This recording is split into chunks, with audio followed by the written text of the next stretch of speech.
Hi everyone, welcome to the sixth episode of Industry Unplugged. This is Bhavya Jain, a member of Celebrate, the Strategy and Consulting Club at LBSIM. So today we have with us Mr. Avnish Srivastava, sales and performance coach and freelance consultant at What Next. He's an ex-associate vice president, sales training and performance management at Bajaj Allianz. Welcome, sir. Hi, good evening. Good evening, sir. So let's start with the questions. So the first question I have for you is, what is the process to establish an insurance company and how COVID has affected insurance sector according to you?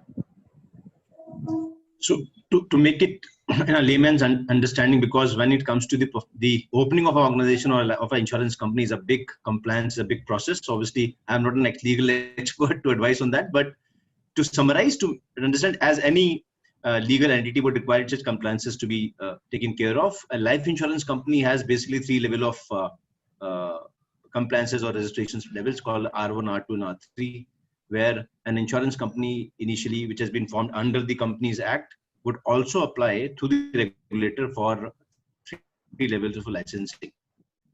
One is being the first R1 being where you send a request to apply for a certificate of incorporation, certificate for getting the license. The R2 is where all the process and certificate has been certified by the regulator, and R3 is where the certificate of commencement can be issued by the regulator. While you do so, as an insurance company, the capital requirement would be around 100 crores. That is where the major criteria comes into play. And once the registration happens and the R3 levels are approved, and the commencement certificate is available, the insurance company typically gets around 12 months to start and commence the business. The basic requirement for life insurance company would be to be able to suggest at least a 5-year business plan, and it should be able to commence his business in the next 12 months. And in case of any exigency or any exception being taken, it has to be thorough, going back to the IRDA to be able to give reasons why the extension is required, which can be granted up to the next 24 months. So in a nutshell, it's a 3-layer structured process in a summary as a layman. And obviously there are huge technical aspects to it, which regulator along with the other regulatory requirements in terms of interdependent bodies would have their aspects on.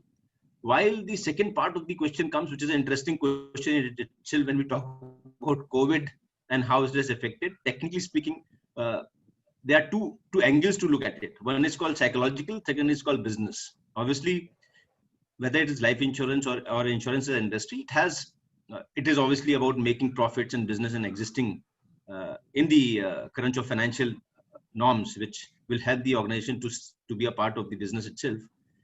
There are two main reasons where LI as an industry in part of the life insurance, LI would be more affected, because it is more about individuals. The business has been generated because of the interaction with the people on ground. For example, life insurance as a product cannot be sold only without having human touch. So that has been mostly affected. People have not been skilled enough, or the sales team is not skilled enough to be able to approach in the alternative mechanism which other life insurance companies like worldwide do have. For example, in my early career days when I was working for JEFA, we used to do interface with the customer over all these tools that we are using today, whether it is about internet, the use of digital medium and all. And hence, COVID technically has changed the way of people's thinking about what is important for today and what was a luxury that was being used. So point number one, the basic people have started differentiating between what is required for business and what might not be the necessity for the business, might be a luxury for the business. For example, going to office, working from home, for example. In a sales organization, typically on an insurance domain, which will comprise of mostly 80% people working on the job, in the ground, interacting with the end customer, I think offices were, I would not say luxury, if I separate the regulatory requirement in terms of having offices to access to provide customer service part of the section. More or less, while you source business, you are more likely not to require office, because offices, you hardly have walk-ins for life insurance products. In the life insurance and in the other part of the life LI industry, that is called non-life, health and GI might have some interfaces in terms of where the customer might walk into an infrastructural office to be able to customize. So if you see from the business point perspective, it is about cost optimization. It is also about doing the cost management in terms of how do we proceed the business in the current scenario, which people have started thinking. So, for example, basic principle, which I think you must have experienced in your own ways, where corporates have been, for example, meetings. For example, we used to invest so much. हम लोग के इतने events होते थे. R&R is one of the big, what is called backbone of sales success, where you drive people, pump them for doing great businesses. Has gone digital way. So there have been a lot of innovations. On the emotional front, although I personally believe to the extent where people have the mindset issue in terms of being able to do sales or reach out to the customer, which is because nothing else has changed. One, for the LI industry or life insurance specifically, because I tend more towards someone about deeper understanding of LI as compared to non-life. It is about the COVID has only restricted us to have an interface physically, right? Otherwise, if you understand any sales process or any business processing, all the steps that is involved, I think today also we can practice all the steps.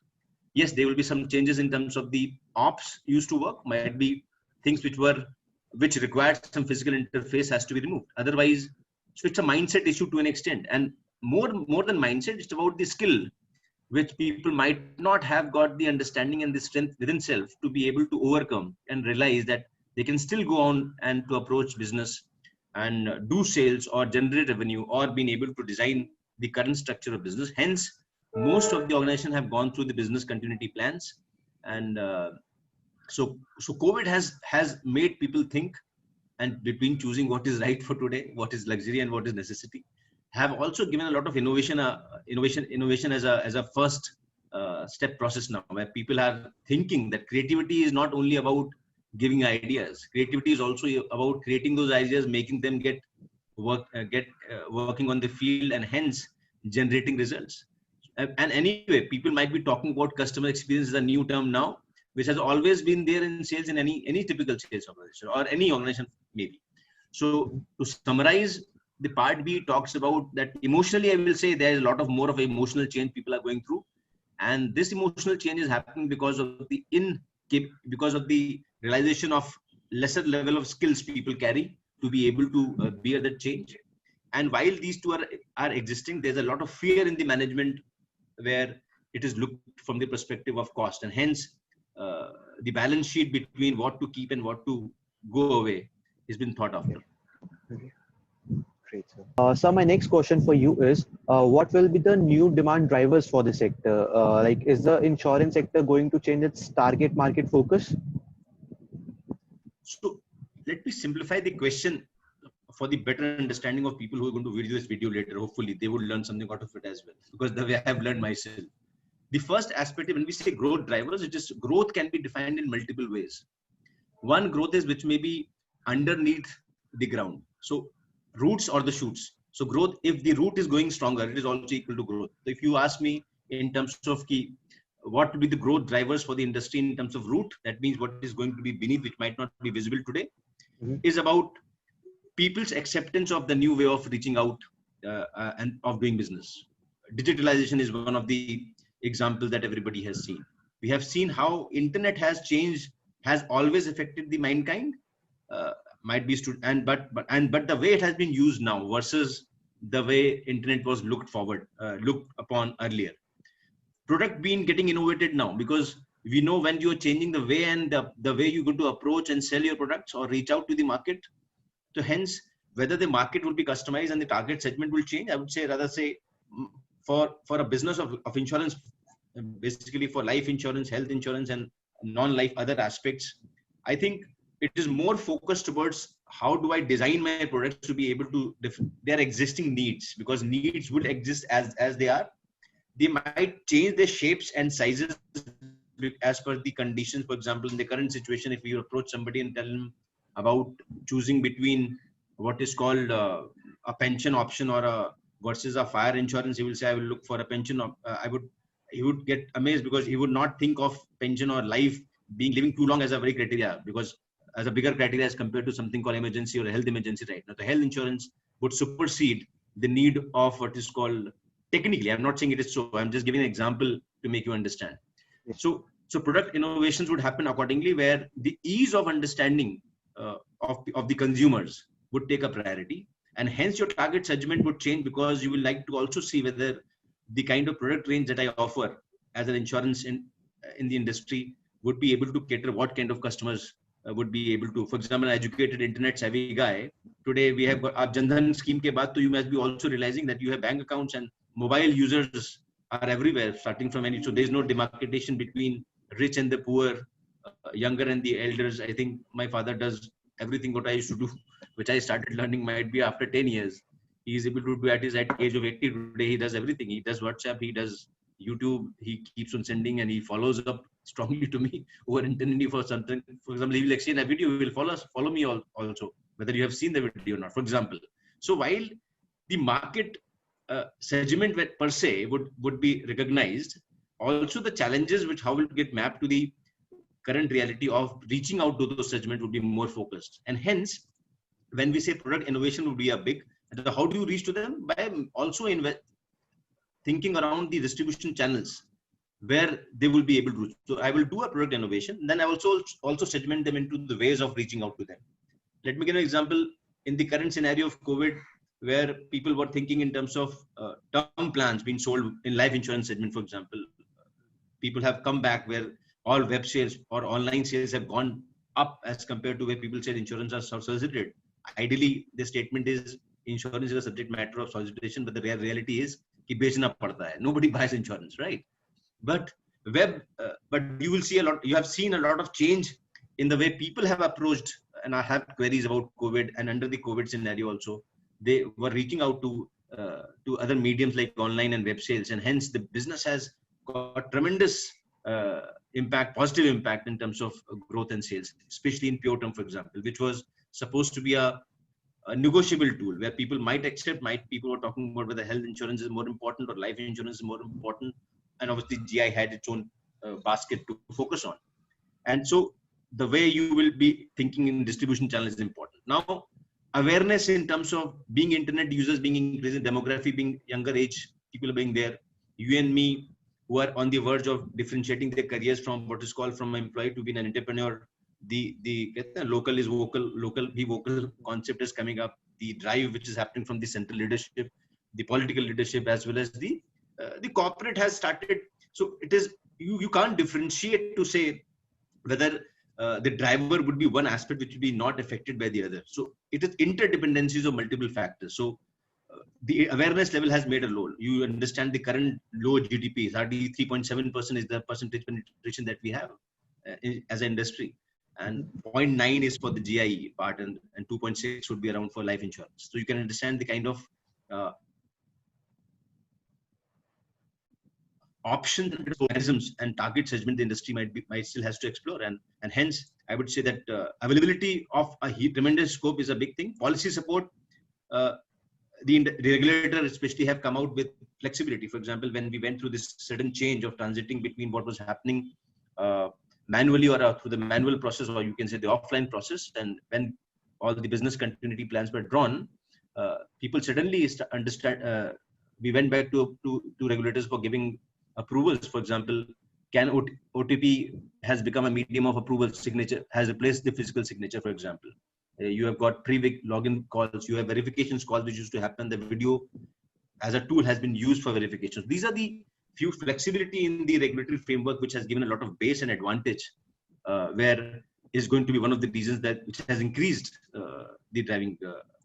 Tax has always been one of the angles for the of the insurance domain, where people have invested in terms of life insurance for the purpose of tax, and also looking at the benefits for an individual and the corporates on both the sides.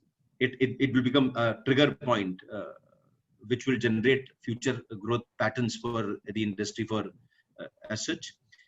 You must be aware that now you've got 100% FDI norms open for the intermediaries who are going to do business, 49% for the company. So this gives a huge and vast options for small entrepreneurs who are taking licenses like brokers or intermediaries would be able to do more business, and hence the participation and the flow of funds are going to boom and give a lot of positive aspects in terms of how the trends will take into account.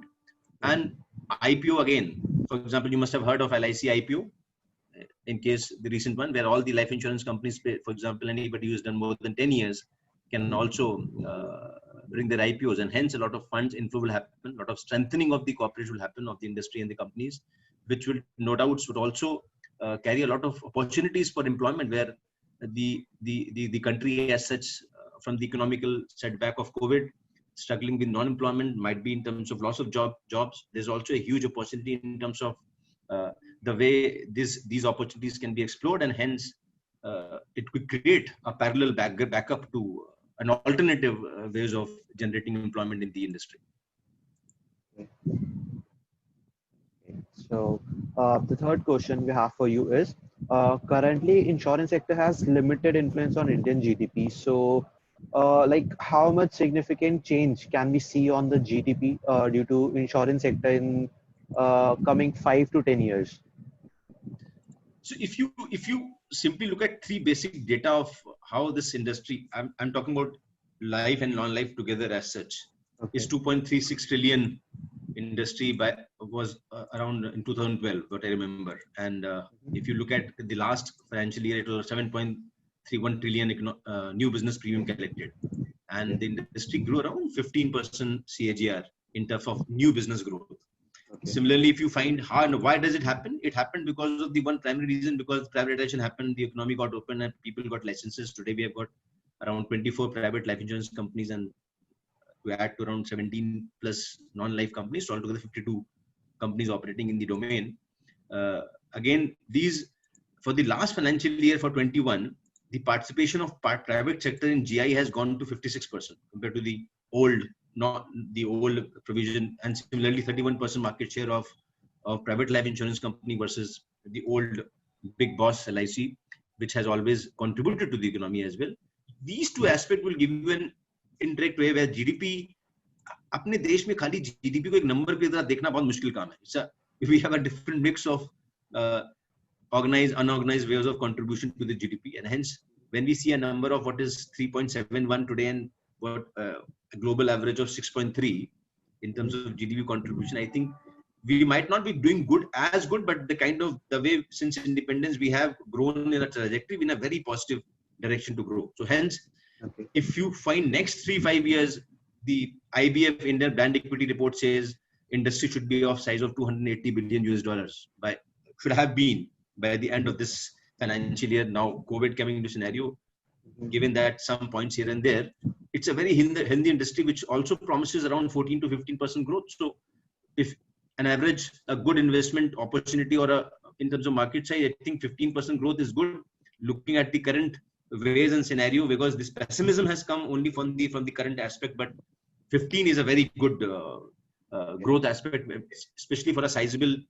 industry like life insurance and non-life insurance, which goes a lot of, as I told you about the size of book size that new business carries, in terms of the new business collection of 2.56 trillion to current of 7.31. उसपे अगर 15% growth का aspect, if you see that base gives a huge big picture, and hence if you look into the aspect of what is going to happen, the middle class population is going to rise. We have no second doubt, because I don't know whether we should say beauty, whether it's a challenge of the economy and the country that we live in. The size of the middle class would always be bigger pie as compared to the other two segments. Understood? And the consumer base that becomes very significant for our industry of insurance, and obviously right, because these are the people who are into the middle aspect of meeting their goals and aspirations, and hence would be looking forward for financial security, and hence would be able to hedge their securities through instruments like insurance or life, non-life, whatever mechanism depending on the objective, and hence it's a major role. And young population contribute. Demographics have changed. You must be aware 65% of the population to rent would be in that range, and hence what this young population would be talking, they are aware, they can reach out to, they can do a lot of research. The availability of internet is again the next 5 years, and obviously good news for me. On a personal note, I think COVID has giving this young generation, which is in 30s today, 25 to 30 years of age, an advantage of starting from where we are forced to be in start now. So all those people who are in 40s and 45 now are being forced to scale up and skill up in terms of their ability to be ready for the market. I think the youngster, which is a bigger chance, 60%.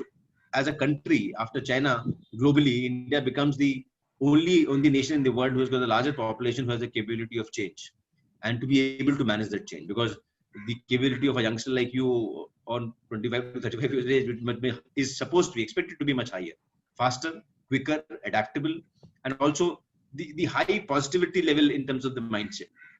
And with this, you will say there are two segments very clearly in terms of life insurance I can mark out is the protection need. Protection means the term insurance, जो basic insurance plans होते हैं, or retirement.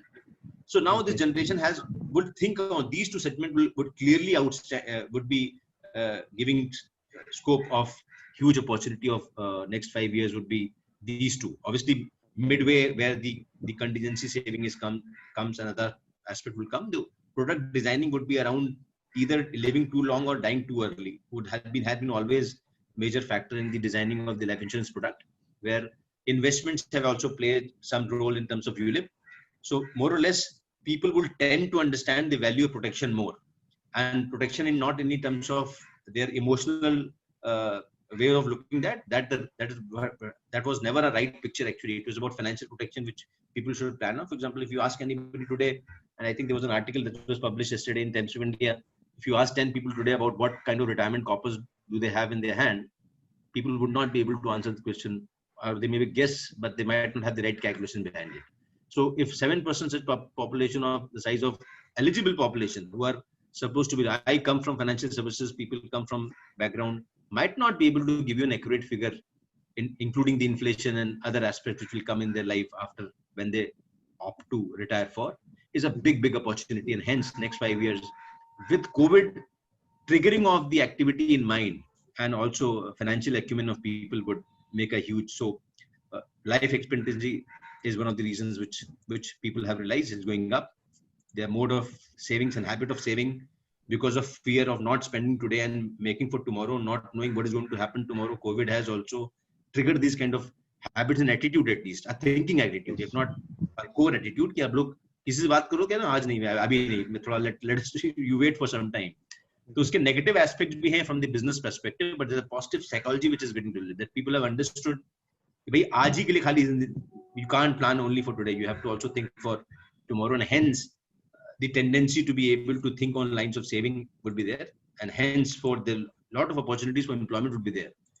Two major things which will come into picture would be, first is the way you're going to rationalize the cost as an organization, because so there are two factors. So primarily business focuses on profits, but a life insurance business or might be any would be focusing primarily on something called embedded value.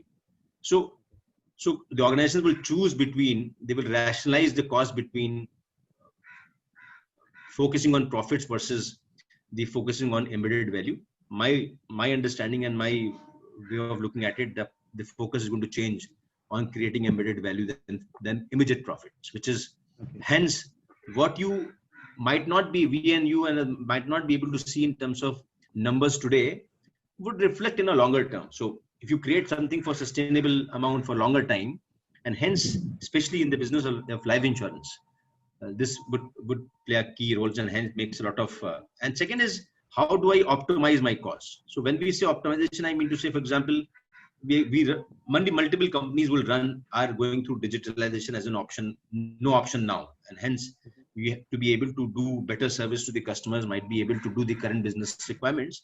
You would move your processes to more of automated, rather digital or automated mode, and hence there's a pricing to be given to each aspect of the process that you could put in, and hence there will be an opportunity cost.